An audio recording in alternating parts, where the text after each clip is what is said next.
Alright, so I'm doing the dissection of the eye. I did it already, and I will be explaining the what each part is, trying to point it out as best I can. It was a little tough on the dissection, but I did it. But I'm gonna try to point out and explain what every part is, so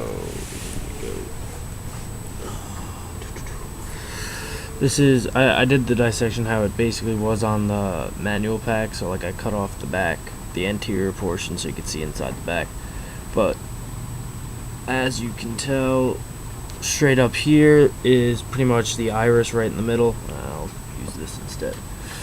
You have the iris right in the middle, and that helps control the diameter of the pupil, and it's the colored part of the eye. In humans, it would be if you're brown-eyed or blue-eyed, etc., etc. Smack dab in the middle of that, right there, is the pupil, which is the center of the iris, and it allows light to enter to the retina. And then the film on the outside of both of those is considered the cornea, which is like it's kind of transparent, I guess, and it bends light and refracts light for the to the lens. Yeah, to the lens, which then puts that onto the retina. All this black portion here was filled with liquid when I was doing the dissection, like the back portion of the eye. Where is it? Oh, sorry, shit. Got the back portion of the eye right here. It's the anterior chamber. It was filled with a lot more. It's the vitreous chamber, my bad. And that has all the vitreous humor.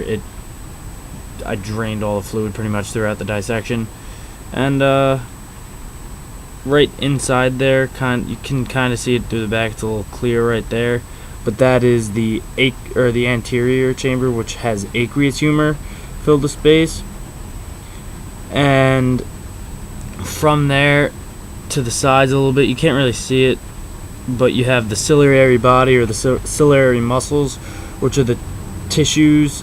It produces the aqueous humor in that anterior chamber and such. After that, you have that what was supposed to be holding this. It was kind of holding the lens right here. It was kind of holding it in, but it was a little weak, and it kind of just fell out. There was the suspensory ligament, which kept that in place, which holds the lens in place and changes its focus depending on how much light is available. And this is the lens, which refracts light into the retina, and it can change shape. In the retina, we have it's on the side of the eye. You can't really see it in here. You can kind of. I'll try to. You have the retina, which is all the way. It should be around the side of the eye. I can't really find it, to be honest. But that has the fovea in it, which is responsible for sharp central vision, which is like reading.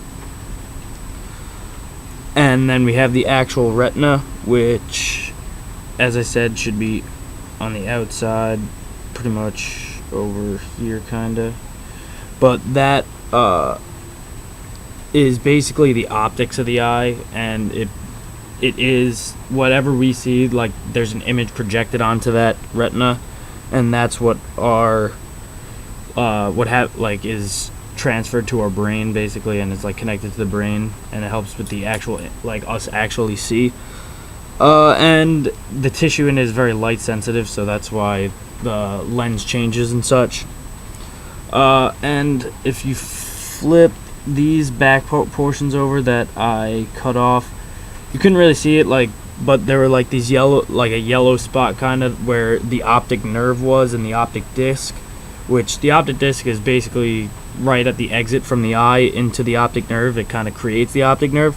The optic disc is also what causes the blind spot, where like we put something all the way up to our face and there's a point where we can't see it anymore, and that is the blind spot. And the optic nerve, which is also the second cranial nerve, transmits visual information to the brain. And lastly, we have the choroid, which should be right, can't really see it, but it should be right there.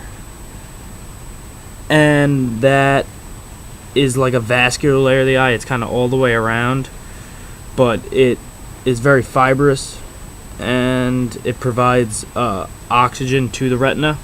And lastly, if you just all the way on the outside, if you flip it over, the whites of your eyes, basically all the way around, is called the sclera, and that is very fibrous, and it's more of a protective layer for the eye.